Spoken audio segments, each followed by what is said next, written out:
Shiva Shiva Shiva Shiva.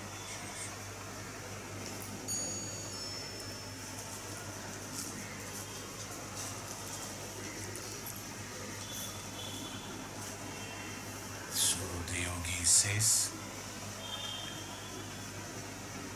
Abhyasam, this continuous effort for establishing the restraining of thought waves, vritti, has to be there. This continuous practice regulatory over extended period of time.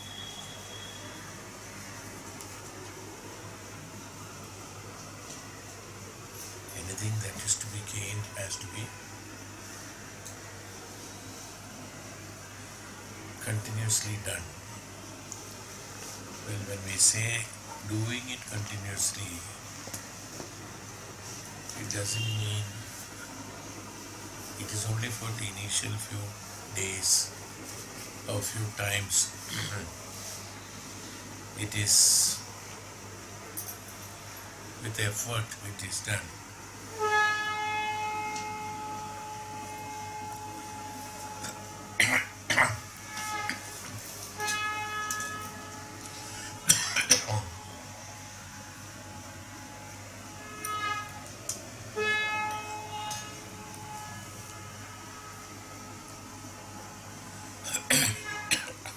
After a few days,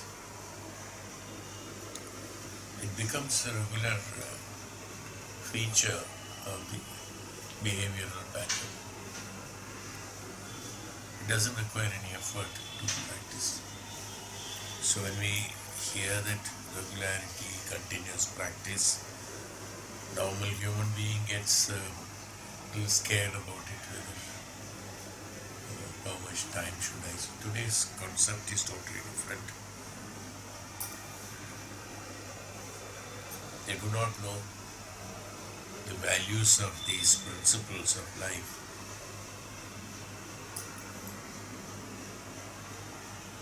The developments, the modern developments of material science is good. We don't deny that. It's good. It gives comforts. Gives a lot of comforts. But when you look at it, you will find all of them are for your comforts of physical body and the mind, ego satisfaction and the physical satisfaction. All developments are meant only for that. Here we are talking about beyond those physical and mental pleasures. These are all pleasures. See, these developments are done only for the facility of making things easier for the sharira and mana. Well, if somebody asks, don't you think it is necessary? It is good, no doubt. It is good. Earlier one used to go cut firewood, bring home, set fire, then cook all that firewood, then eat. Today you found much easier method of doing that. The efforts, the physical efforts have definitely reduced to great extent and physical comforts have come, no doubt.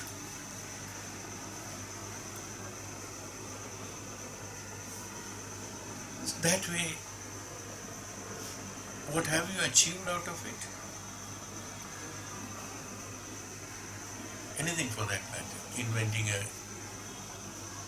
aeroplane, fastest train, bullet trains, fastest movement, fastest telecommunication, easy telecommunication, a lot of facilities have come. They are all meant for what I'm trying to tell here, according to this. They are all meant for your improving upon the pleasures and facilities for the body and mind.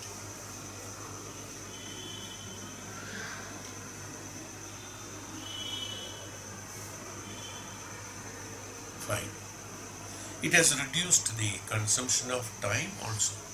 You have saved quite a lot of time on that. Instead of cutting firewood, bringing, earning, quite an extensive time and effort is spent on that. But when you have today all that process with all those activities, 1, 2, 3 or 4 activities have been combined into one, and it's done in a fraction of a second, is definitely an achievement of physical pleasure. Right?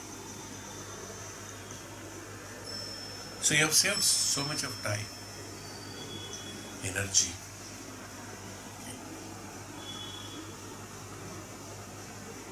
What have you done with that time and energy that you have saved?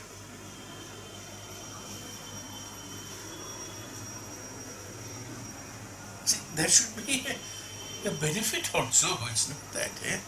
When I'm finding out something, I must have a backup facility for that. I mean, backup benefit for that. Is it not?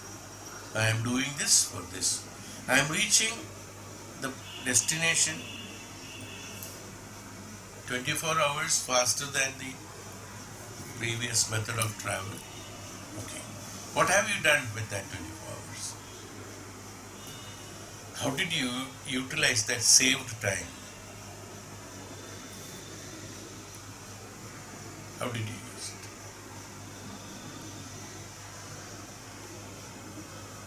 Can anybody give any concrete answer for that? Any positive answer for that? One can say, okay, I did shopping, I did roaming around, I did swimming, I did spend some time on this. Somebody said, oh, don't know what to do, it's too much of time, getting bored. What did you do with the time? Hope you understood what I am speaking about. All the developments are fine. They're all meant for. They are necessary. Physical developments are there. That's fine. No problem. Any development is a development, whether it is physical development, mental development, or spiritual development. Any development is development. But that should have a benefit out of it. In this, what happened? You derive more the so-called comforts for you, and invited more diseases. Even though the old people have worked very hard for bringing wood and burning, cooking and all that, it was mostly a scientific process. Everything was a scientific process, and it also, I'm not telling that we should do that today. It's not possible. There are so many other points also. But when you look at it, it's a very scientific process. A particular wood was available. The population was low compared to today. Today, if you require that much of wood, probably you will have to deforestation will come on that. So these minus points are there because you have not been planting trees more and more, and then these disadvantages will be there. And more deforestation has happened only because you wanted more comforts of houses, big houses, and different. There's again invasion, and the earth, the area of earth is constant. That is not going to increase. You can, okay, that's why people are invading under the sea, over the sea, inside the sea, outside the sea. Akasha, sky garden and all that. Invading all over the place because there is no place. The area is limited only. So in that limited area, how should we live? in the proper ecological balance was told to us, invented and was told and was being practiced since, till Kali Yuga. When has all this happened? Only after Kali Yuga. Till then, there were people, they were living, they were all there. Everything was healthy and fine. Fine. I am not saying that it should not be done. This is the way it has to be, and it is, and it will be. I am not contradicting to the progress or discouraging the progress of physical developments and physical comforts. You are eligible to have physical comforts, you can have it because of your effort, no doubt about it. In the same manner, I would also say that if you can spend so many years and so much of effort, so much of energy and so much of time and so much of anything for the purpose of your physical effort, can you not spend 1/4 of that to your spiritual development, which is going to count on you for number of future janmas? The facility of invention of bullet train and gas stove and then grinders and then cycle or motorcycle or aeroplane will exist only till the time your body survives. The benefit of it you are deriving out of that, the benefit you are achieving out of that is only till your body survives. Please. When you strike a bigger benefit or advantage by spiritual development, is that you are gaining the benefit for the janmas to come, or even you can avoid the janmas to come. You can avoid having all these problems of this, taking the body and mind and taking the sharira and all. This revolution or this evolution can be created by developing the spirituality. You understood what I mean? It's not that it should not be done. Even if you spend 1/4 of the time and energy and effort that you are doing for the benefit of physical, even today, whatever we are doing is only for, we know that it is temporary and it is only for physical comfort or ego satisfaction. We know that. Knowingly it is done. My question is that, or the great noble men ask that, can you not spend 1/4 of it, 25% of that time to develop your spirits also, which can purify yourself, which can make you realize what is the actual necessities that which you, even though that you want to physically enjoy it. Today we don't even know what pleasures we should acquire. You know,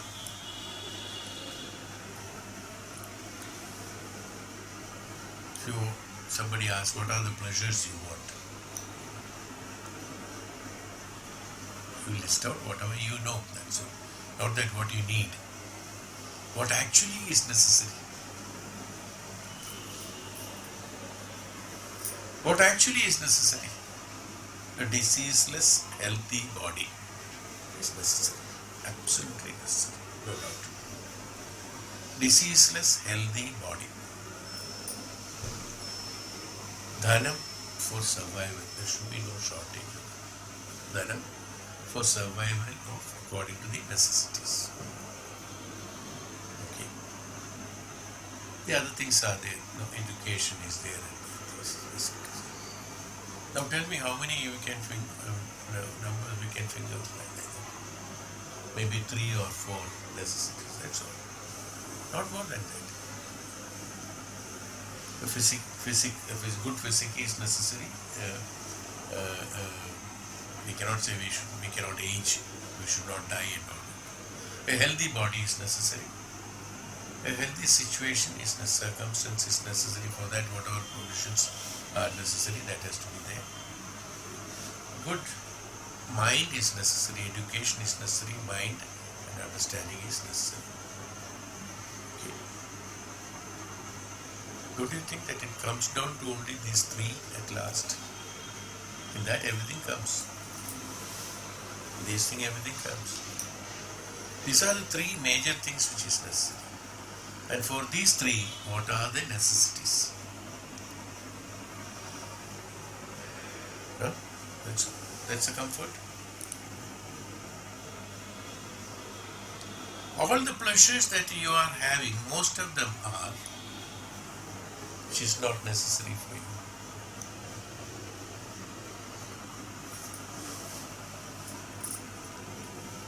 What absolutely necessary is that what should be counted on. Definitely, okay. Doesn't matter. We can have a little more luxuries or also on that. No problem. No problem. When it is there, you can enjoy it. No problem. Absolutely okay. I am not saying no to it, as I told you.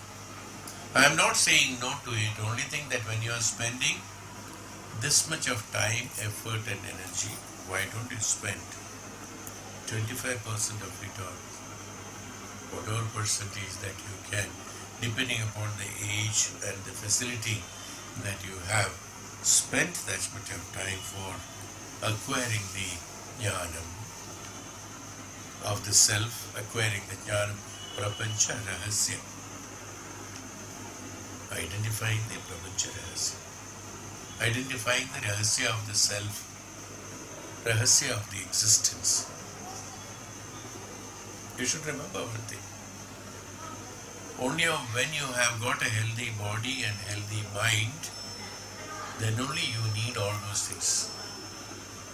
All those pleasures, what you are seeing. So in order to retain that existence, you need the jnanam, you need tapasya, you need spiritual knowledge. You have not created you. You have not created your mind. You have only extended the facilities for the provision of that which is existing. Yes. Remember, I have told a story long back, or probably number of times I might have repeated that. It was considered as a conversation between the God and a human being or something like that. A scientist, a God and a scientist, some conversation like that. When they had a conversation, he said that, look, I can make this, I can make. Scientist told the God. That's why that particular designing of the article was done like that, God and the scientist. He said, look, even today, I can clone a human being. What you said, claim to we have created so much of this one. I can create a human also without any of this. With assembling all this within laboratory, I can create a human also. In those days, one goat was created and all that. The cloning of goat was done. Human, some human also they have created. So I can create that goat also. So it is right. So don't you think that you are no more superior? So God said, fine, no problem. Let us have a face-to-face, experiment. God took out some earth and then created a clay model out of it. Within a few seconds, He made that. You make one of this. So He also took the clay and started mixing it. He said that stop now.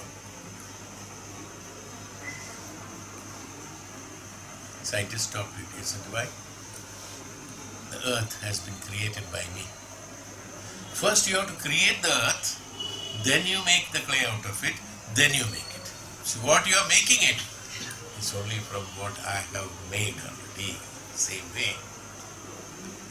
What you are providing the facilities is only because your body and mind is existing. In that only the extensions are provided. So don't you think that you have to strengthen your body and mind with the jnanam? That which is necessary is what is called the spiritual development. So in the 14th shloka, Tapasvi says, Satu dirgha gala nairantarya satkaram sevito drida bhumihi. Satu dirgha gala nairantara.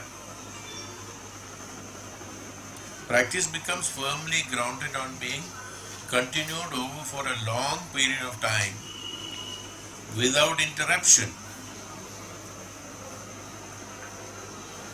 and with sincere devotion. Drida bhumihi. So the practice that you are making for the spiritual development should be without interaction and with full of devotion.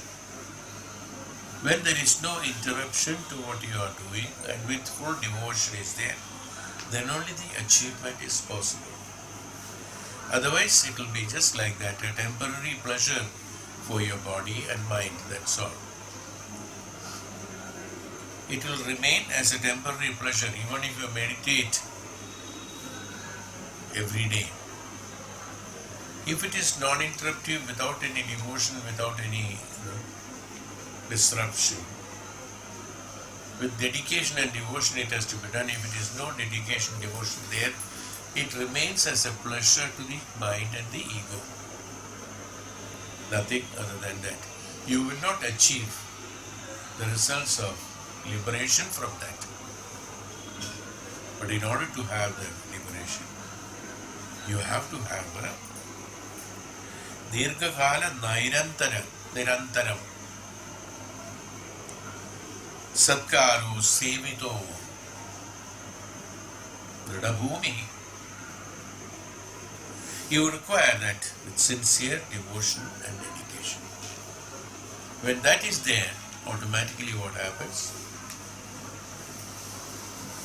This tapasya or whatever is there becomes a constant habit of yours. It becomes a part of life. As I told you, one need not to have an effort to sit and meditate. Anytime he would like, he can go into that field of activity. That's how the Maharishis and Tapasvis do. Whenever they want, they can be there at any point they want, because they are in the constant meditative status. When you are in the meditative status, the constant meditative status, you will be in a position to be there where you are required. And your identification is necessary. See, the identity of yours will totally change. Today the identity is your Sharira and Mana. Constantly you are hard working, day and night, only for that little pleasures of life. No problem. But as I said, you should also work for the other. Because some time back I told you in some classes, it has become like this, that one forgets to live in the busyness of living.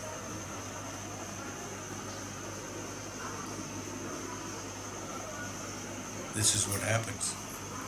If there are interruptions in the practice of stilling the mind, or the effort is not continued over many years, the results will only be temporary and all progress will fade. Practice must be constant, sincere, devoted.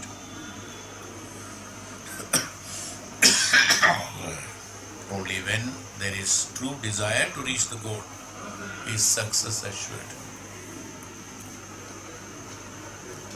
We must understand why and what we are doing. All the facilities are given to you. I told this number of times. When you are born, you're not just born. You came with all the facilities that is necessary for your life. Day one. The day you are born, you already have kept in store that what is necessary at the time of death. To that extent, that means from the time you are born till the time you are dying, you are leaving the body, all that what is necessary for your mind and body has been designed and kept in store. The only thing you have to take it and use it. That's all. Yes.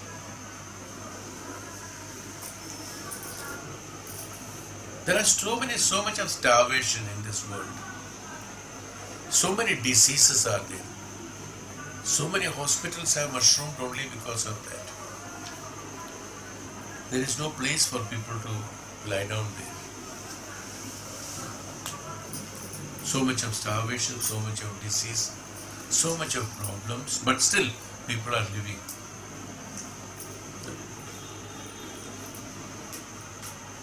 People are living with all those. Nobody is thinking of, because I got serious illness, nobody is thinking of dying.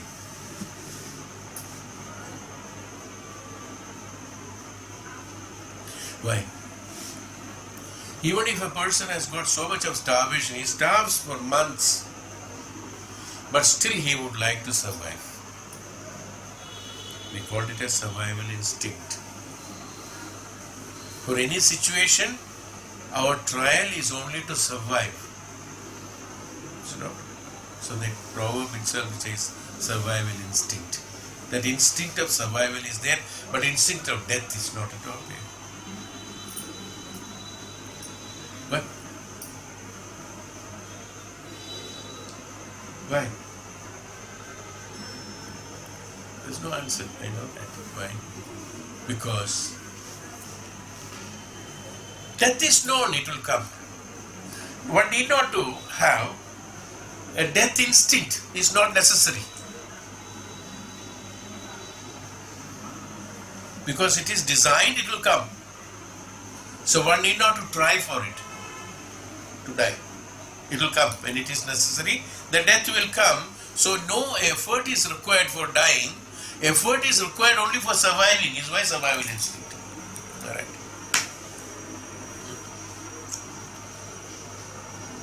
That what you don't have is only survival instinct. Because this has already been designed. The death has already been designed. It will come. You know it. If I have to die out of starvation, the man who is starving, he will die if it is necessary. He knows that. But what he will have to try, how long I can survive. That is his effort. You see? You understand what I am saying? So the death is not necessary to be, concentrated on, or you don't have to work towards the death. Anybody say? We work towards the position, we work towards the wealth, we work towards the progress of this, we work towards that, towards this, towards that. But has anybody worked towards the faster death?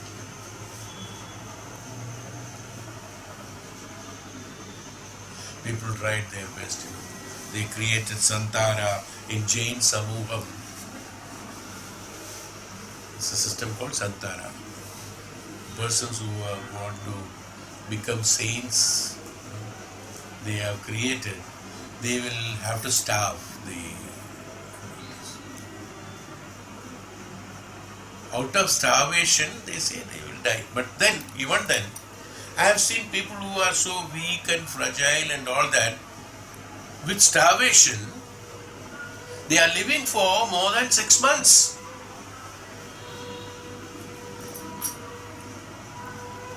You must be thinking I am exaggerating.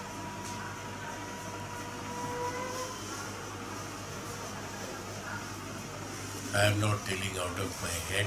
I have seen Here we had one person on the third floor living. His mother did Santara about few years back. So we all used to go and see. He used to invite us, come and see. Because she will become a saint next Janma. So today you can book your registration number from that. Just looking at her, say that, look, I have come, I am so and so. Please consider when you become as a saint. So they invite people, to see them. So in Santara, she lived more than 6 months without eating, according to them, only drinking water. No food. But look at, imagine. Can you imagine 6 months surviving without? Now what happened? Why the death has not come 3 months before? But somebody lived only 3 months, somebody lived 6 months, somebody lived 8 months. Why there is no a particular phenomena that after starving for so many days, your physical organs will die and you will die? Is there any system like that? Can anybody standardize this death after food, without having food? Is there any standardization? Why? Each individual has got his own death, whether he goes into Santara or not Santara. Even probably if that person would have taken food also, he would have died on that time only. According to this principle, what I am not discouraging or discussing the habits, there must be some real sense in it or practice in it. I don't deny that. Fine. But what I am trying to tell you is that I know only one thing is that whether you starve or don't starve or anything, you don't have to work towards the death. Death will come. Is why the instinct, we don't call it as death instinct, only survival. Because that's sure. But survival is not sure. So you strive to survive. Is why that survival instinct to be called. The same way, the Sharira will die is sure. And it will take birth again, it is sure. The mind, the soul will take again a rebirth is sure. There are no controversies on rebirth, even though there are some people who have no sense. They have created some. Every religion, everywhere, whether it is Bible, old system, what is it? The book of Bible and Testament is. Old Testament or New Testament, they have changed it. There is nothing with it. Buddhism explains about the rebirth. This is explaining about rebirth, everything, every religion, everything. So, what I am trying to, there is no controversies on the rebirth. So, only thing they did, some people in the West, they tried to become very smart and saying that in Hinduism they have rebirth. So only Hindus have rebirth. In a way, if that is the case, I would be very happy.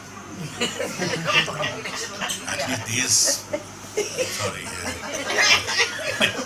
there will be absolute peace. Yeah. Look, in the next Janma, at least we can expect, we don't mind waiting for that long. There will be absolute peace. No, if these people are eliminated, no, there is no rebirth for them. Let them become trees and plants for giving us the wind and breeze. No. Hava. I would be happy if that is the case. That's not happening. If Hindus only have got rebirth, thousands of years have gone, how you people have come? Tell me honestly, where are you? Where have you come from?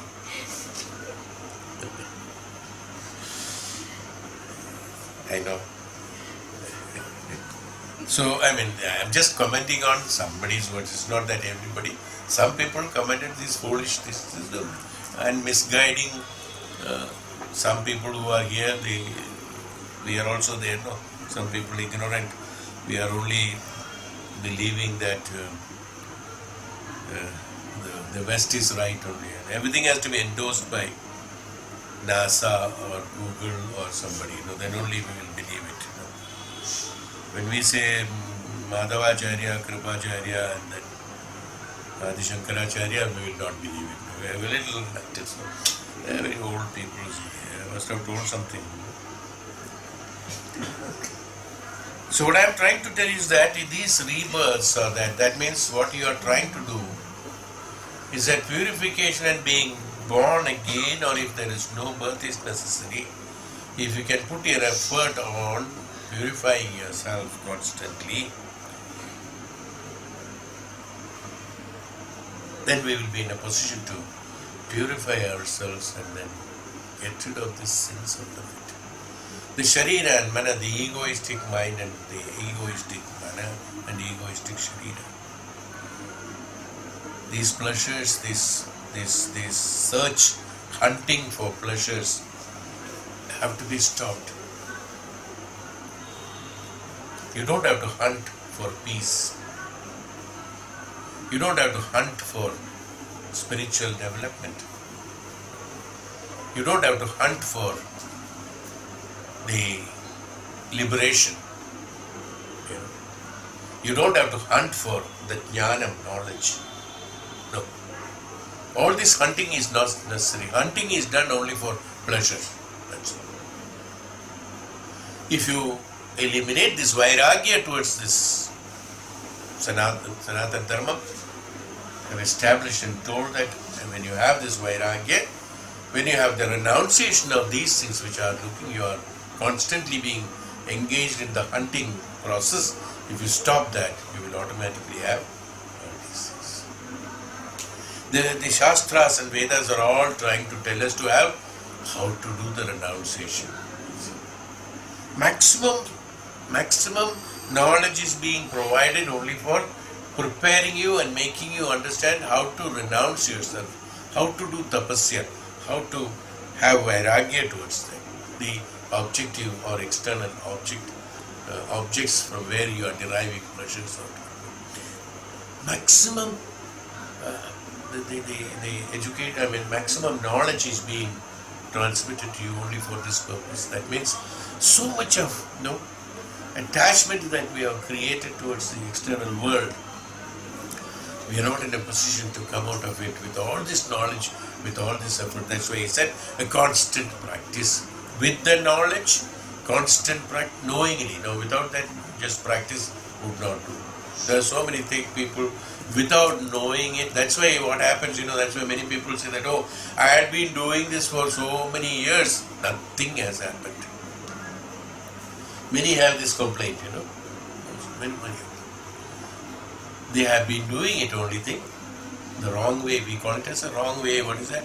Without understanding the right way, without understanding the right purpose, without understanding the right methodology of doing it, with proper vairagya, with proper devotion and dedication, with purpose of the goal, setting the goal knowingly, then only this is possible. Just to achieve that, when you do it and finding out shortcuts and things like that, there are so many, as I told last class also, so many mind controlling or designing courses developed. People have created this course, that course. We don't even know the names. Thousands of them only for the way of making money and making something like that. They could never find any of them. There are so many people are there. There are so many followers or so many gurus are there. So many followers or so many of them through internet. Now today communication has become very, very good, no doubt about it. Very good. Now what happens? They listen through that. Some talks through YouTube, some talks through this, that. They follow that. Ultimately what happens? They only listen to what happened. That's why some time back we have taken a shloka that Shabda Jnana Anubhati. Shabda Jnana Anubhati. Just by the words, listening to Shabda. But you don't know how to analyze that Shabda. Because you analyze that Shabda according to your convenience. That's all. That's why by listening to those things, there are so many interviews, so many things, so many They are all Shabda Anubhade. They are all through the Shabda. But they do not have the facility of being in the aura of the great personality and then attending that transmission or imparting of the knowledge and the true sense and devotion and dedication and sincerity and true Shraddha, what we call it is, true Shraddha, in order to absorb that is being imparted. See, it's not only imparting that is necessary, the perseverance capacity, perceptive capacity has also to be there for the disciple. Otherwise, what happens? We say it goes over the head, we call it. Only when there is true desire to reach the goal. There has to be a goal. Is what? Goal should be liberation. Goal should be that Brahmajnanam, Brahma Sakshatkaram. That should be. When the true goal is there, whatever the goal you set, you achieve that. Because in whichever meditation you do, as I told you, in Chandogya Upanishad, there are pages after pages. They are given each material in order to achieve that. How the meditation has to be done has been provided. How to to face the Surya and do this for the benefit of wealth. Face this one in the night in order to attain this Shakti, and things like that. So there are so many things. There are tantrics, there are so many people who have got these benefits. So if you want to have that particular object, pleasure of that particular object, acquisition of that particular object, you can do it, no problem. You can do tapasya on that, for depending upon your intensity, how many years you take, how many days you take, it depends upon your intensity of meditation, and you can achieve it. Tomorrow you want to achieve something, that is, you would like to have siddhi of walking over the water. Okay, you can achieve it. You can attain that, but you will have only that siddhi, walking over the water. All other things are not there. So what should be your goal? That should be understood. Many of them have set their goals only for such things. The human desire have attracted them towards wealth, towards the Shakti, and Shakti over the others. From the ancient times, this is happening. Asuras wanted the control of the three worlds and things like that. So depending upon what he says here is that only when there is true desire to reach the right goal is the success assured on that. Dushta anushravikam vishaya vitrishnaya vatsya vashikara samya vairagyam. Vairagyam. What is Vairagya? Vairagya or non-attachment. Vashikara samya is that state of consciousness, Vishaya Vitrishnasya, in which the craving for the objects both seen and unseen, controlled through mastery of the will. Non-attachment, consciously not having any attachment towards the seen and unseen, controlling the mind to have the attachment towards the seen as well as unseen through Sthita Prajna, we call it in Upanishad, we call it as Sthita Prajna.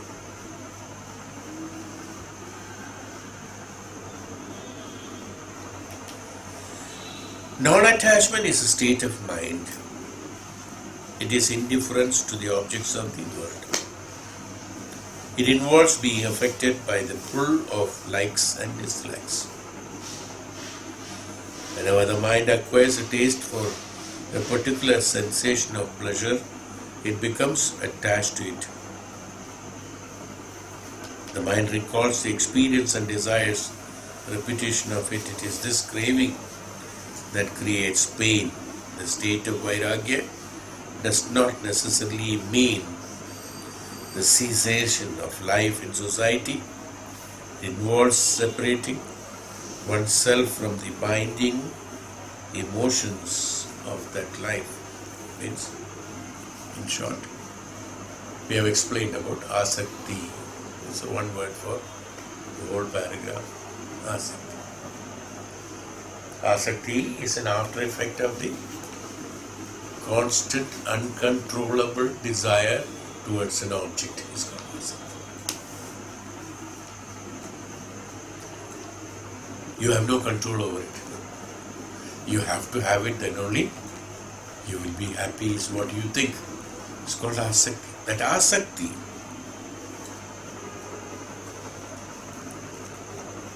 is should not create. That means the intensity of desires, the constant desires or repeated desires of the same object number of times. That means the intensity increases. When that happens, then in a human being, the asakti comes. When that asakti comes, then there is no way. You will be a slave to that when asakti comes.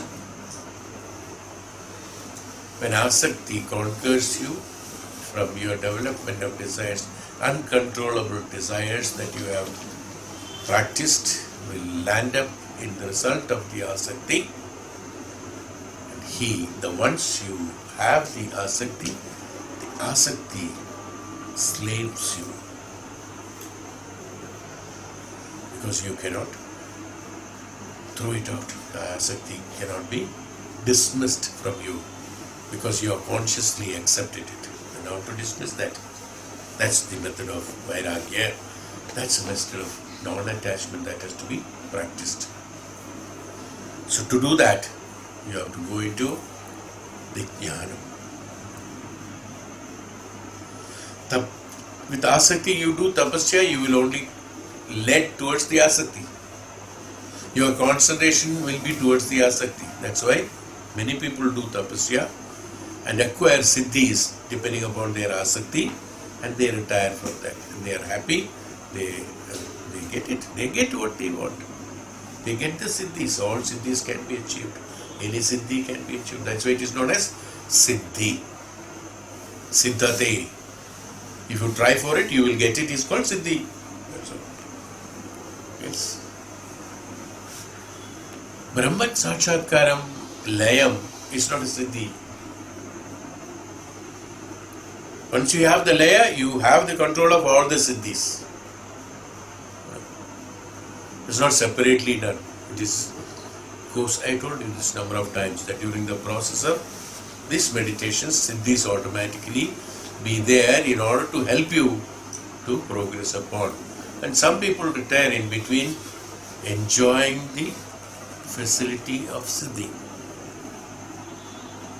Even though they have started the meditation for the purpose of layam, but having acquired the siddhi, they have got attracted to siddhi and they retired there, and then they were happy with that because they got into the attraction of siddhi. This attraction, the law of attraction we called it.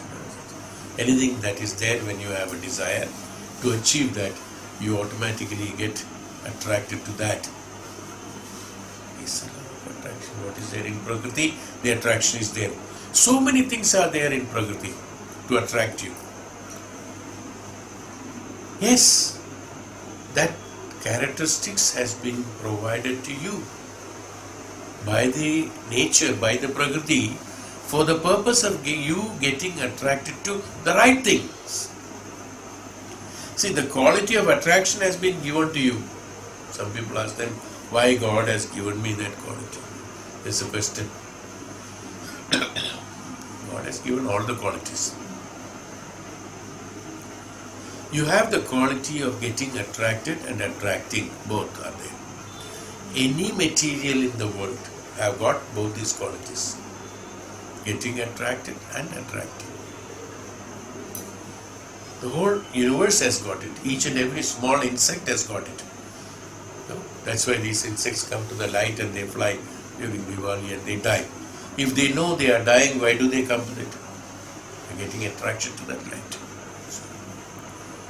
Doesn't matter. It's okay. That's the way it is.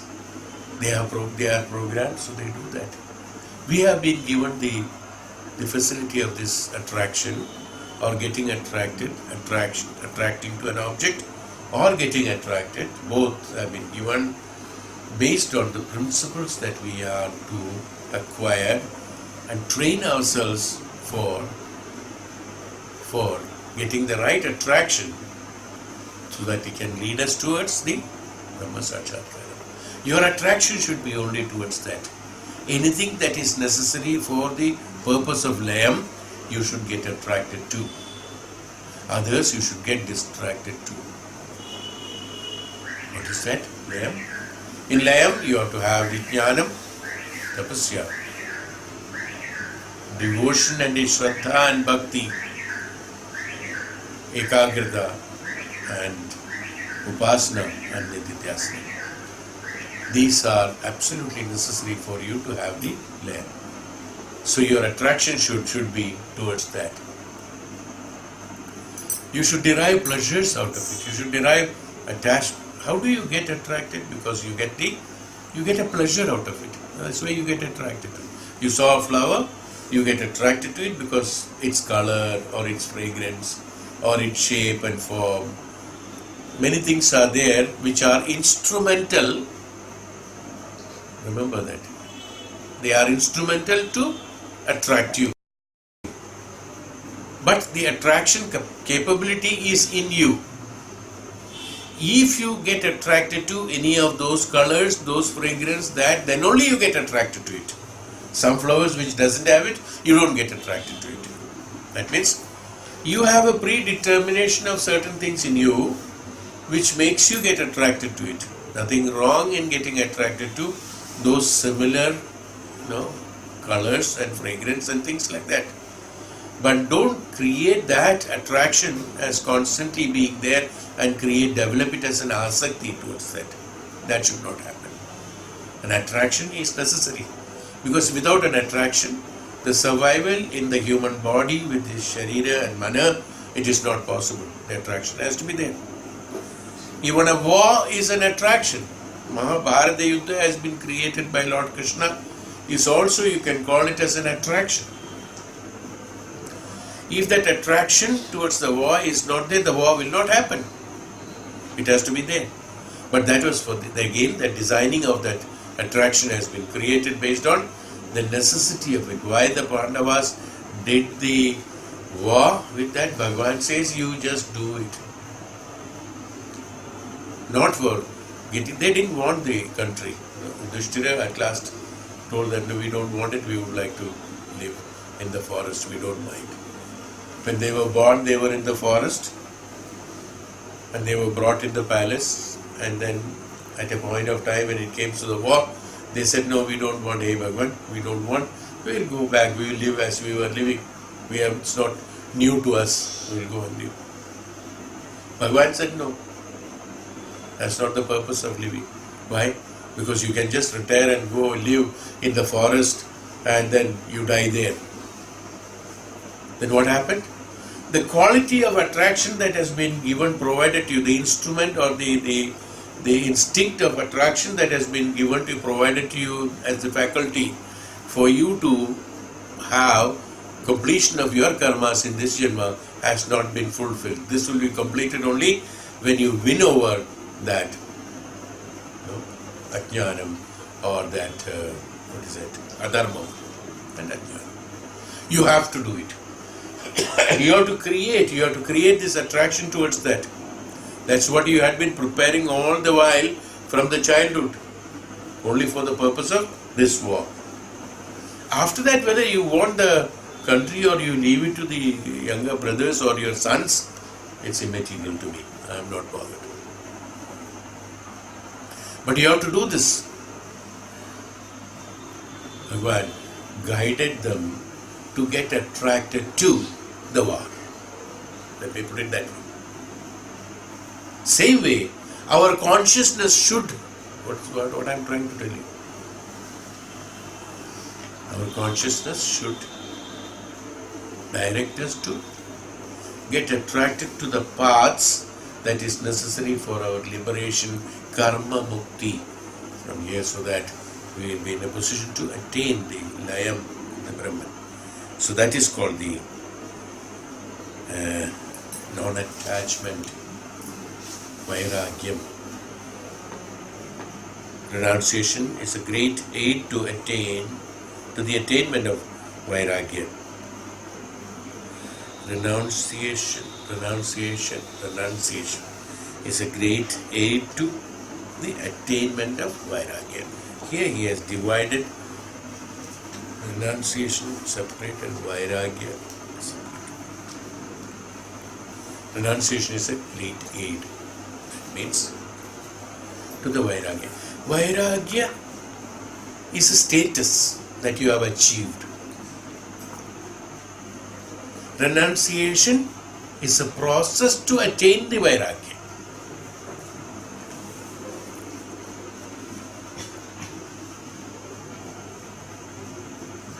How the renunciation takes place? What is the analysis of renunciation? The renunciation is, again, when you really split the meaning of it. Renunciation is an attraction. Is it not? Through the attraction, you reach the status of the Vairagyam, Vairagya. Through the Raga, you attain the Vairagya. Through the Ragam, you attain the Vairagya. What does it mean? I have told this in our Upanishad classes quite a lot about this. I know you won't remember it. They are very important, so we don't remember.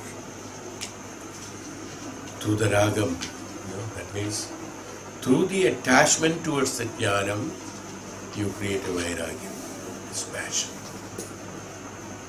When you get attached to the Jnanam, you get a dispassion towards the objects, that's all. A Jnani is never get attracted. So a Jnani is a Vairagi. Where is the Raga comes? When the Raga is there, Dvesha is there. Raga, Dvesha, Adi Guna, they said. It's a Guna. No. It's a Guna.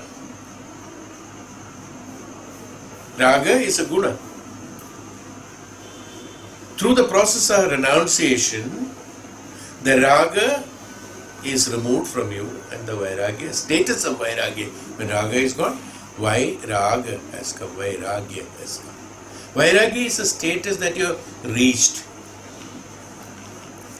Renunciation is a process to reach the Vairagya. So, through the process of renunciation, what happened? In the process of renunciation, you get attachment. You get ragam. Towards what? Towards that knowledge, bhakti, shraddha and all that.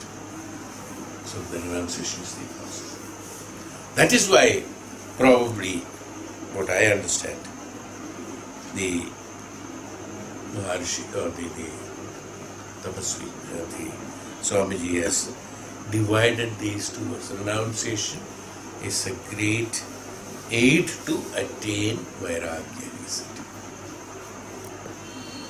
It's an aid. So, renunciation is not empty. This I have told you a number of times even during our Upanishad classes.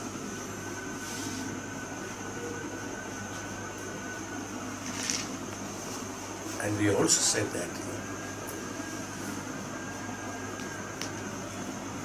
Why do we do tapasya? Why do we do meditation? In order to get the renunciation is what I told. So when I get the process of renunciation, automatically Vairagya comes.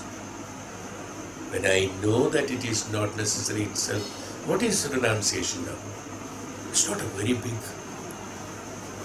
What do you think? What is renunciation? Don't you think that it looks like a Himalayan task in front of you? Big part standing in front of you, how to do renunciation?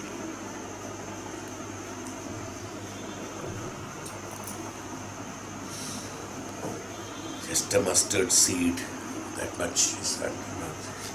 What's the renunciation? What is renunciation? Tell me the meaning of renunciation. I told so much about attainment of Vairagya through renunciation. What is renunciation?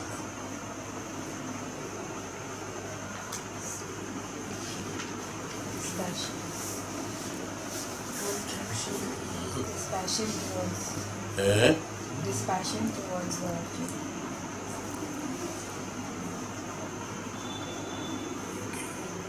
Good. We can add little more to that. What is that?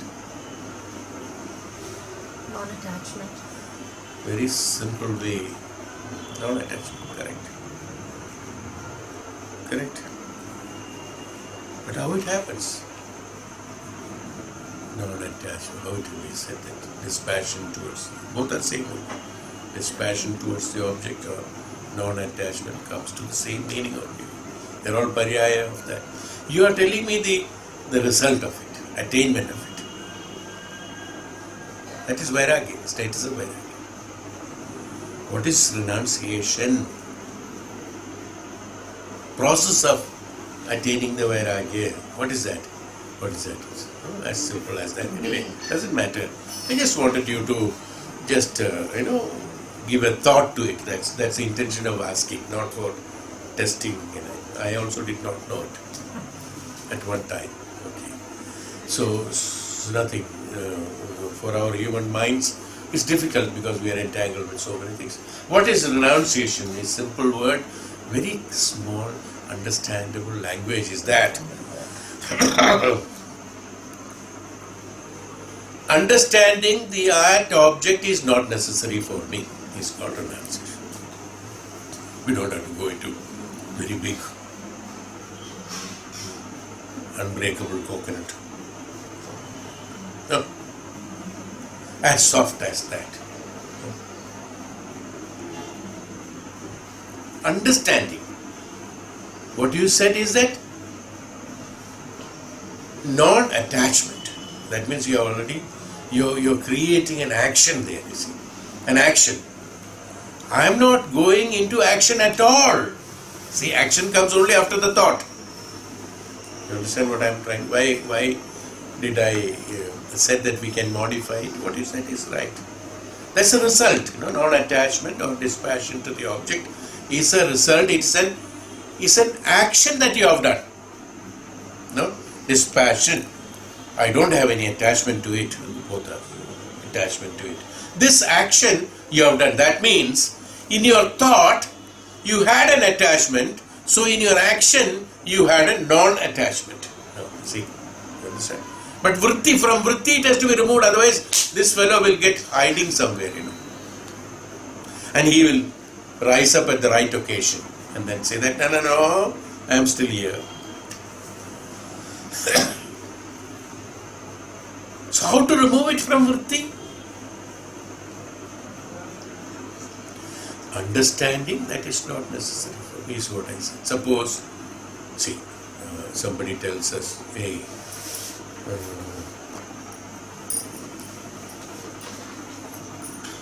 something which is not right, go and stand in the middle of the road at 12 o'clock in the night.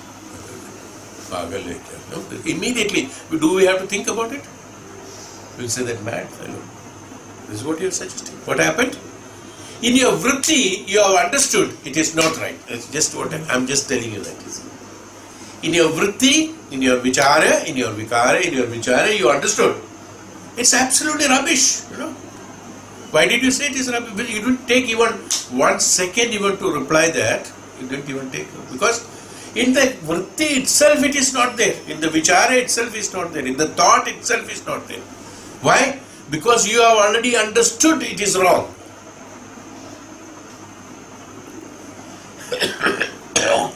Am I right?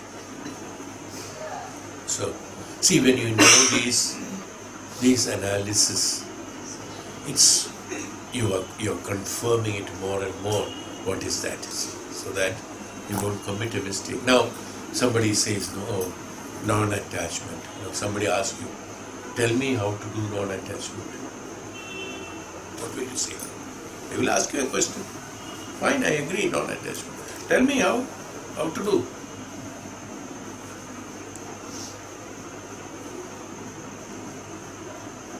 No. There are three ways to know. These are all one has to learn. Three ways to know non-attachment. Somebody asks, how non-attachment? You tell me how to do. You yourself would have asked me, how should I do this compassion to the object, or so what is it? Dispassion to the object, or the what is it? Non-attachment to the object. How do I do it? Three ways. Karma yogi will experience it and understand that it is not necessary.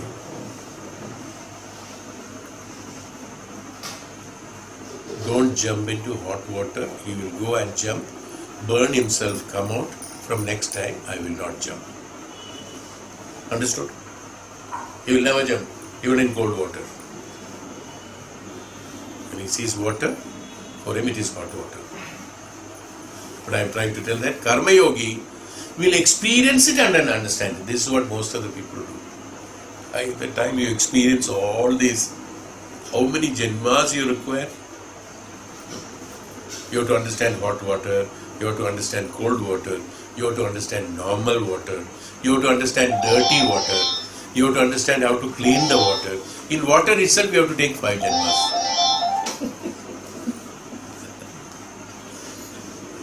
See, please understand the quantity or the seriousness of the subject of this. If a person doesn't understand this, suppose one doesn't understand through any yoga that what is hot water, what is cold water. Today you know it, so we can laugh at it. Now suppose a man who doesn't know what is hot water, what is cold water, what is normal water, what is dirty water, how to clean it, this. How long he will take? First of all, he has to understand, is it dirty or not? So he should have seen a dirty water as well as a clean water. I'm just giving you analysis. This is how our function takes place. So Karma Yogi has to do all that. He has to experience it personally. Everything has to be experienced personally. Whether it is spirituality, whether it is Karma Yogi or Jnana Margi, it's all personal experiences. But he experiences, his ego and Sharira and Mana experiences it practically according to the physical need of it. He jumps into it, he understands it.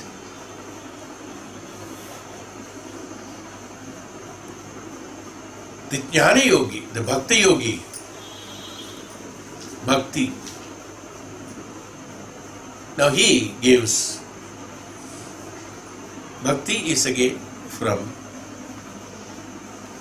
it is a paryaya of Jnana Marga. I told you, Bhakti Yoga, independently, both of them cannot function. Bhakti and Jnanam is put together actually. Bhakti, how it comes? Bhakti from your emotion it comes. We told you that. What is that? Converting the emotions into Bhakti, and where there is a Nishkama Bhakti. If it is Sakama Bhakti, he will be again a Karma Yogi. He has to at least touch the water. Oh, it's hot now. He won't jump, may not jump into it, but at least he will touch it and then he will say it is hot or it is cold, it is normal, it is dirty, and things like that. So he's a Sakama Bhakta. Nishkama Bhakta will say that no, it is not necessary to jump into it. Whether to know about it or not, I don't know. He doesn't know about it. Whether to know about water or not, it certainly is not necessary. So it is Nishkam Bhakti. A Jnani, Jnana Yogi or Jnana Margam, through Jnana Margam, he through listening to the scriptures, listening to the Guru, having got the Jnanam imparted from the Guru, he knows there is something called which is temperature. When the body has got a particular X temperature, 98.6, is that if something greater than that temperature is called hot for your system. If it is lower than that temperature, whatever comes is called cold to your system. If it is more or less same to the temperature, is called the normal water. These studies, through the jnanam, through the gurus and through the listening of that and through the imparting of the knowledge, he gains the knowledge and is sure that it is dirty, it is hot, it is cold, because there are fumes coming, so it is. Even in the cold water, fumes come during the winter when the sun shines. But he knows it is cold, it is not hot, it cannot be. See how the jnanam functions? Through the jnana yogi need not to go nearby at all. From sitting far from there itself, he knows that, so he will have non-attachment to that. So non-attachment by jumping into it, non-attachment by touching it and just feeling it, non-attachment by listening to that, from the gurus and others, and non-attachment from perceiving the jnanam from the guru and the literature, from the scriptures. After perceiving it, he is sure of it. So out of this is how the bhakti develops to that. When the jnani develops bhakti, what happens? It is not at all necessary for me. So his thought doesn't go into water at all. Then only the question of hot water, cold water, dirty water, clean water. His thought doesn't go at all there because he knew everything. Once you have understood it, you have Vairagya. That's all. You got it. This is how the non-attachment. That means understand. How to understand. Not awareness of it. Not listening to it. Somebody told that there is sulfur in it, so there should be hot, and then the hot springs are there, these springs are there. We talk. That's not experiencing, and that is not knowledge. That is not jnana. That is somebody authoritatively saying, are you sure about it? Have you seen? No, I heard somebody talking about. See, that's not jnana. Again, personal experience through physical attention, personal acceptance through emotional acceptance, personal experience through jnana. Through this, how you attachment, you understand the non-attachment or attachment.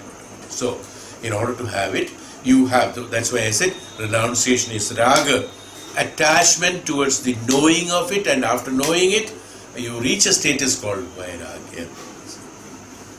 So, Tyagam and Vairagya. Renunciation is that. In order to have that, you have to know about it, and then only it is possible. So, this is called experiencing the renunciation. So, renunciation is the great aid. Now, we understood why he has used otherwise to read. If this sentence is read now, people will not understand. Why is he talking half English, half? Maybe it is the meaning of this one in English and this one, renunciation and Vairagya. It can be taught as a meaning also. Yes. But he has divided into two. The renunciation, that means Tyagam. The Tyaga Bhavana. What is the Tyagam?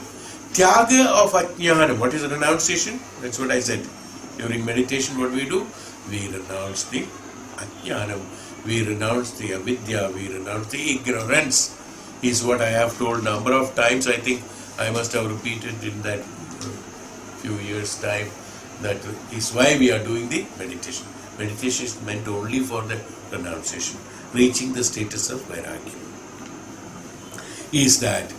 Vairagya is renunciation is that attaining the renunciation is that rejecting the ajnana.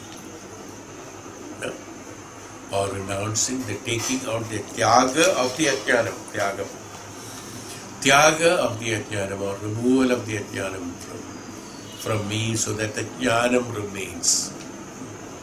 What is assimilated in you, what is acquired by you, what is acquired by you is ajnanam, what is there inherent in you is jnanam.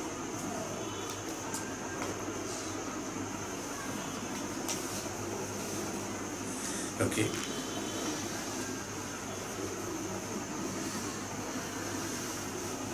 This process is called karma. What is karma? Karma is this.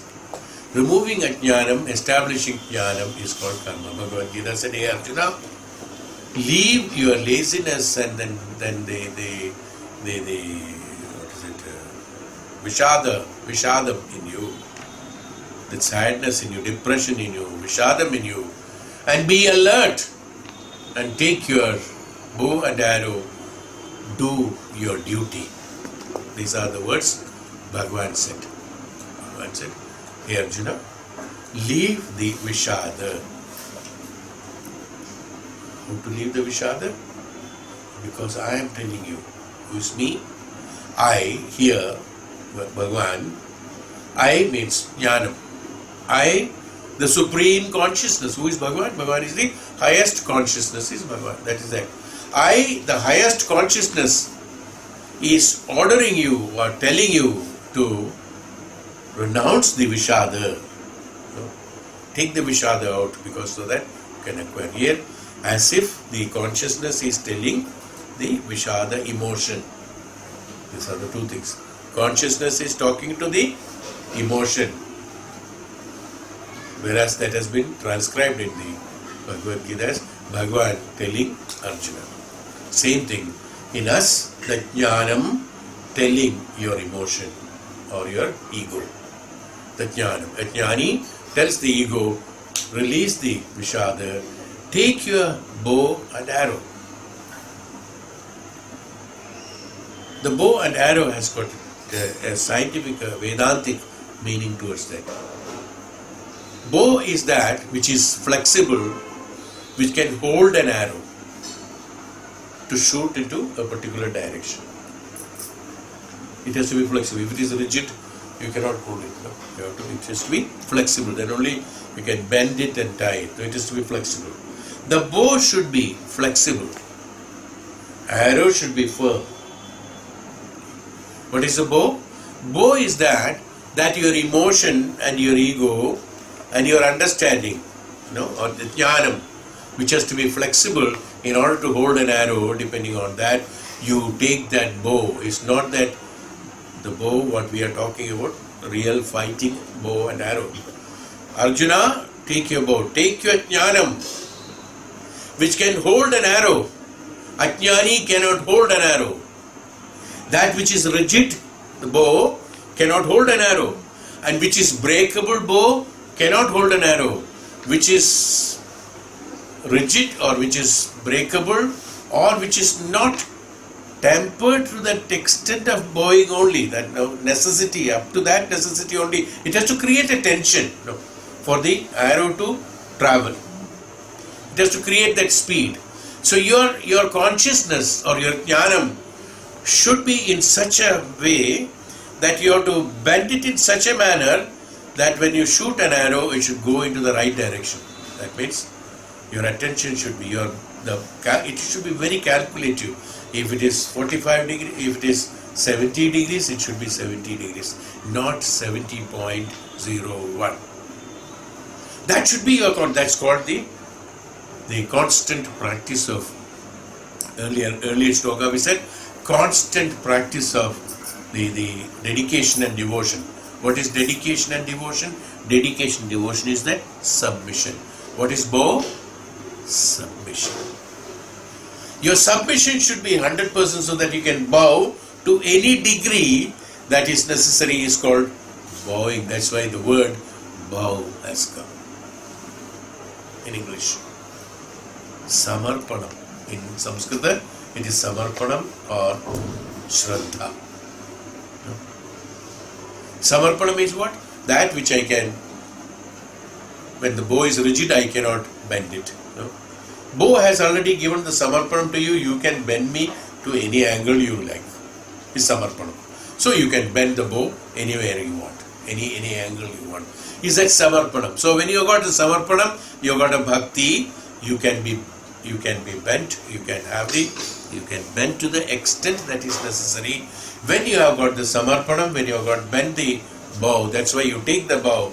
Hey Arjuna, that means, hey, man who has lost the emotion of the Vishada is the one who is flexible, who can have the jnanam of samarpanam. So do samarpana to me and then hold the arrow on that. In that samarpanam, that bent bow, hold the arrow, that which is supposed to destroy the ajnanam. Arrow is that which is one pointed. So your intention should be here. What we said here, that what should be your purpose, goal to attain. So you have to aim to the goal. So your attention should be to the goal. What is that? In the Vedanta they said that to have layam with the Brahman. How to have layam with the Brahman? The adharma that is standing in front of me as an obstacle for me to travel towards the Lord and layam, having layam to Him, with this flexibility of my samarpana bhava to Bhagavan who is standing in front of me, that highest consciousness, I fix the arrow of a remover of an obstacle of adharmam, and then I pull it back towards. What is it? Why should I pull back? In order to create the speed. No? That means I always, whenever I do the Shraddha and Bhakti, I must step few steps backward, not standing in front. So for this, thousands of things I have talked. I have to relate it, that's only problem. I told that nobody stands in front of the God and prays. You have to stand at an angle. What is it? You stand a few steps back. Now, whenever you do a prayer to a Guru or a prayer to the God, after praying, you don't just turn and then walk back. So you have to step backwards. No? Then go away. What is the stepping backwards? Aiming. That means you know that you are really at a particular point, so that you when you walk back. So back, walk back. That means simhavalokanam again. I have spoken on this. Simhavalokanam. Looking back what you have done. So after having the flexibility, after having Shraddha and Bhakti, look back. What have you done? This is what I have done. Then, after confirming everything with your devotion and dedication and with your goal absolutely straight in front of you, you aim that arrow of emotion or renunciation of those things which are not necessary to you. You release it for the purpose of destroying the goal which is standing, destroying the object which is standing in front of you, obstructing the goal. So destroy that adharma, so that what happened? You get the path of layam towards the Brahman. Is how the bow shooting of arrow by Arjuna, and Bhagavan advising and Arjuna doing this action is translated or transcribed in Vedanta principles. Is how one has to do when we do the renunciation. This is exactly why did I say all this? This is called renunciation. What he has done? He renounced. After he renounced, what happened? He got a satisfaction. He killed everybody. Vairagya has come. No more to kill. So Vairagya. Vairagya has come. After becoming a Vairagi, what happened? He saw the Vishwarupa of Bhagavan, which is called the Layam. This is how this can be transcribed like this. This is called renunciation. It's a very important chapter. The sentence is why I stretched it so much, so that with these examples you should know the importance of renunciation and Vairagya, how important it is to have the renunciation and Vairagya in order to achieve the spirituality, in order to achieve the purpose of liberation or mukti, karma mukti from this gender. Maharshi further explains that by giving up the objects of senses, the mind is quickly stilled.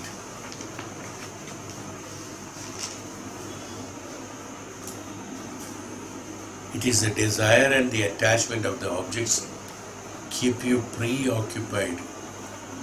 Whenever you are preoccupied, your mind is in an agitated status. We have preoccupied, we say preoccupation. Oh, I didn't listen to you. What did you say? Please repeat. Because I was preoccupied with another thought. You understand? So if such thoughts in vritti has accumulated, you never listen to anything. Right? So this is what happens for most of the people in the Yuga. This is what happened. They are already preoccupied or predetermined. One of this. Either they are predetermined or they are preoccupied.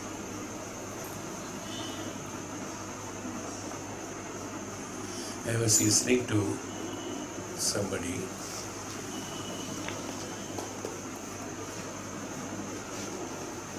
This I have told in, of course, I have told this in Upanishad. All that has been told. When Bhagavan Krishna went to Sandipani Ashram, he went as the one who doesn't know anything. He is Bhagavan, who is knowledge himself, highest consciousness himself. But he had to acquire knowledge from Sandipani because in this Manushya Sharira, he has to do that. So he went there and Maharshi knew that this is the person who is coming. He knew it when he comes. Before he came, he knew that this boy is going to come to me, Sandipani, because of his Tapopan Shakti. He knew that. But still, he did not reveal that he knew it. And he also did not reveal that he knew it.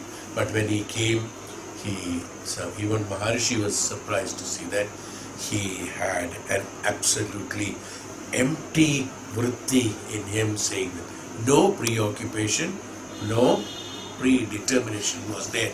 He came to acquire knowledge. That has made Maharshi really astonishing. He told this later on, when everything was over. Maharshi said that, but then he said, this is how a disciple should have to learn from the Guru. One goes without that. That's the same thing Bhagavan Krishna is telling Arjuna in that war, that look, hey Arjuna, remove the vishada and misunderstandings of your relationship and attachment towards them. They are not true. He was preoccupied and predetermined, so he was not able to understand the path of Layam, so he was in Vishada. After the Jnanam has got him, then he did not have that feeling. He came out of it by giving up the objects of senses. What he said? Objects of senses. Not objects, not senses. This is what one has to be careful in understanding. They are objects of senses. When you explain, that's why he said, Drishta Anushravika Vishaya Vitrishnasya. Vishaya Vitrishnasya is what he said. That's exactly what he said. Vishaya Vitrishnasya. Vishaya Vitrishnas means objects of senses. Objects of senses. That means objects, what is that? Objects are only visible to senses. What? Objects of senses means what? Nobody else visualize the objects. Who visualizes the objects? Who sees the objects? Only senses sees the objects. Senses only sees it, hears it, touches it, feels it. Grahana, Shakti, everything has come only through senses. So, that's why he said objects of senses. It is only senses which has got objects. The Jnanam doesn't have objects. The Mana doesn't have objects. The Sharira doesn't have objects. No. Emotions doesn't have objects. Do not have objects. Sorry. You understand what I'm saying? None of them have got the objects. Or who have got objects? Only senses are the only agents who can create, sense, feel the objects. Is why they giving up the objects of senses. The objects of senses is one like that. Second is that the purpose of the senses acquire knowledge through objects. So objects of senses. That's also objects of senses. Senses acquire knowledge only through objective response. That's what is transmitted to the mana. In that way also you can take it. Even then the senses are the responsible person. So it is senses who are ultimately what happens, whether it is objects of senses or objects by senses. You give up that. How to give up that? That means senses have got an objects and senses. If senses have got objects of senses, then there has to be subject of sense also. If there's an object, there has to be a subject. So when the senses releases the experiencing of objects, the subject in the senses remain. Simple. Even though he made it in a very elaborate way, he has done it very well. When that is done, the mind is still, because all the information from the objects through the senses only is being transmitted and mind get agitated. If I don't see something, I have no problem. If I don't hear anything, I don't have a problem. If I don't smell, there's no problem. If I don't touch, no problem. Sparsha. Shabda sparsha rupa gandha. None of them are functioning, there is no problem. The mind is absolutely still. Mind is agitated only because of these. When they are objectively functioning, then only the agitation is there.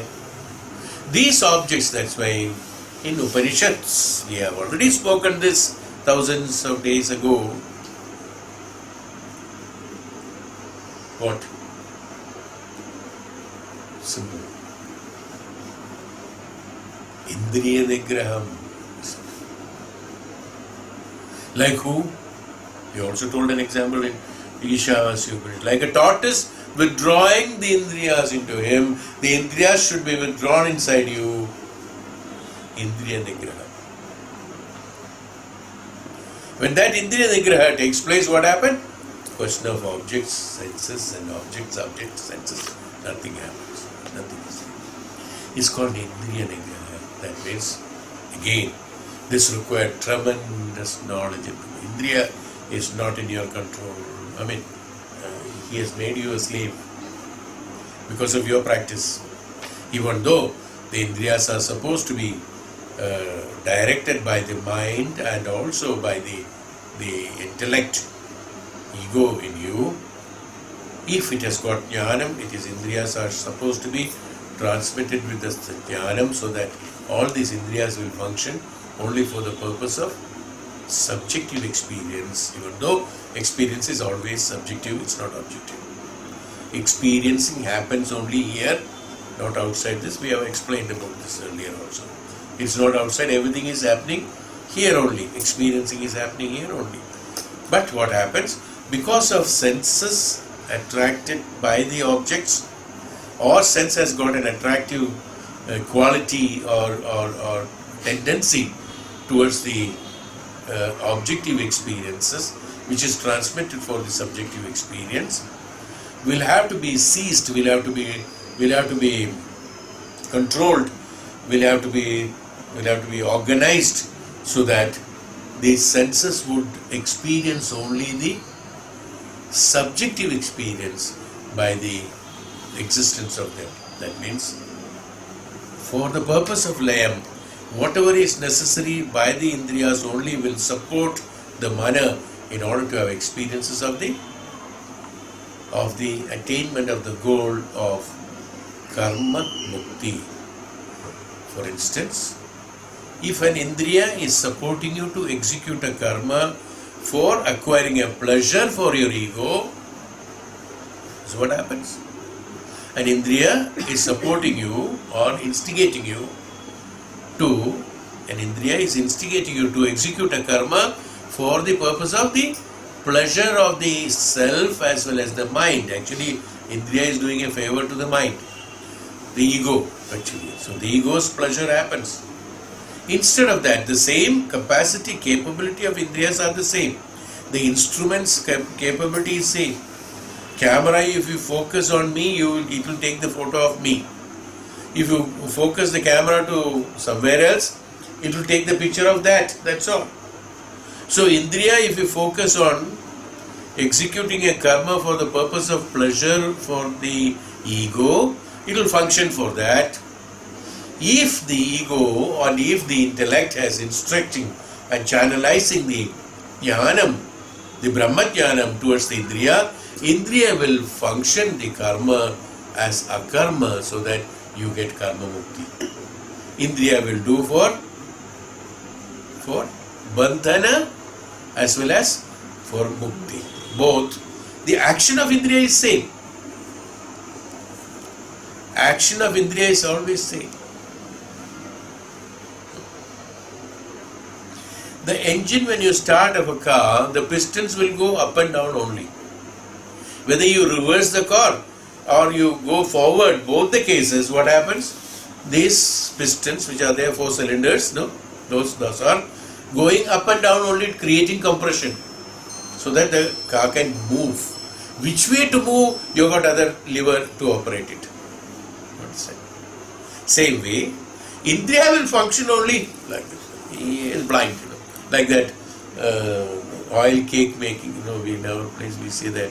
I have told in when we took Upanishad classes, वो जो चक्की जो है ना बैल का वो ऐसे ही घूमेगा. Does he know where is he walking now?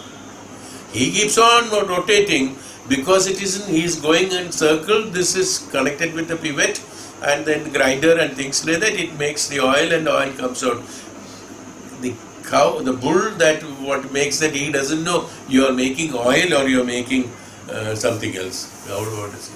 The same cow, the bull, you release him from there, tie it on the bullock cart, ask him to go straight, he walks, that's all. His function is only walking. You understood what I am saying? Indriya is like that. How you should make it to work, that is your job.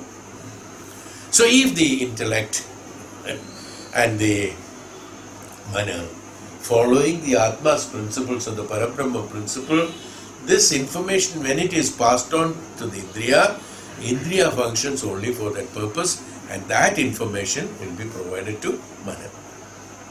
When the ego is giving instructions to the Indriya, come on, look for pleasures where it is there for me.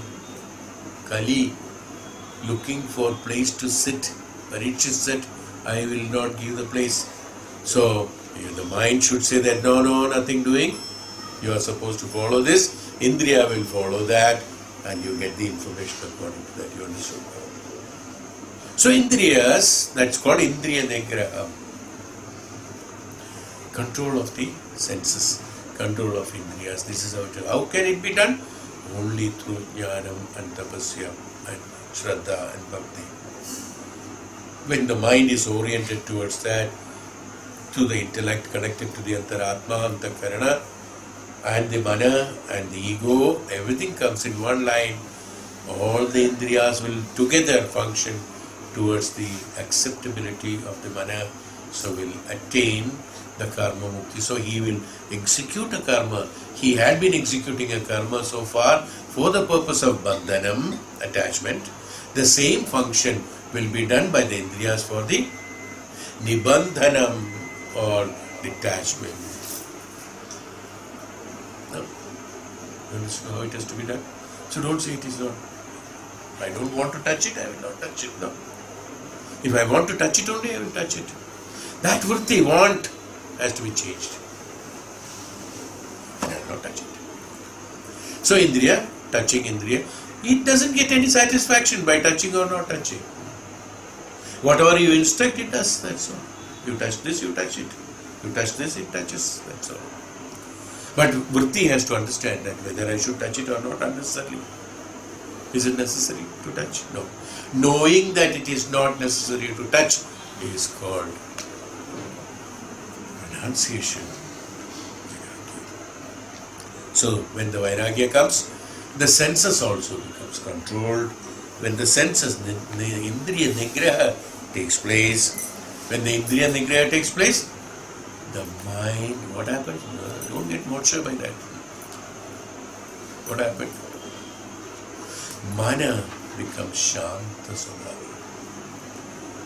No agitations.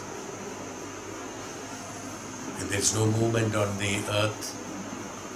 The earth is not rotating on its own axis on both sides.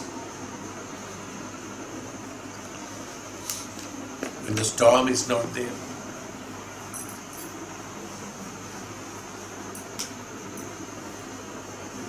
There are no waves in the sea. To be absolutely still.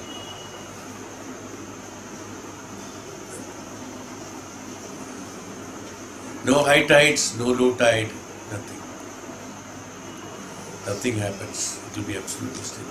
This agitation is created in us, in the sagara in us. The agitation or the waves are created by the function of the indriyas and ego. It is best to remember that non-attachment is not synonymous with not having. It's not having. In fact, it is that which is having. That's what I said. That's where renunciation is that. Raga is that attachment. Through the attachment, we understand that whether it is necessary or not. Whether should I go to which necessary? Yes, attachment is necessary. To what extent I should go to that? That's okay. For emotional satisfaction for a human being, unless he is a sannyasi, he will not be in a position to have an absolute non-attachment status.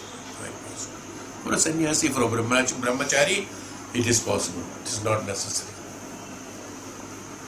But for walking towards that path, initially how you have to do it, for the grihastha-ashrami, he will have attachment, but he should know how far he has to stretch that. At least to that extent, he will start training the mind that after this, no more. There cannot be attachment. There can be love, compassion, everything can be there. The possessiveness, the attachment should bandhana. Tying up. Okay. We spoke on bandhana, I think volumes on that bandhana. This comes under that. Renunciation comes under bandhana. Vairagya comes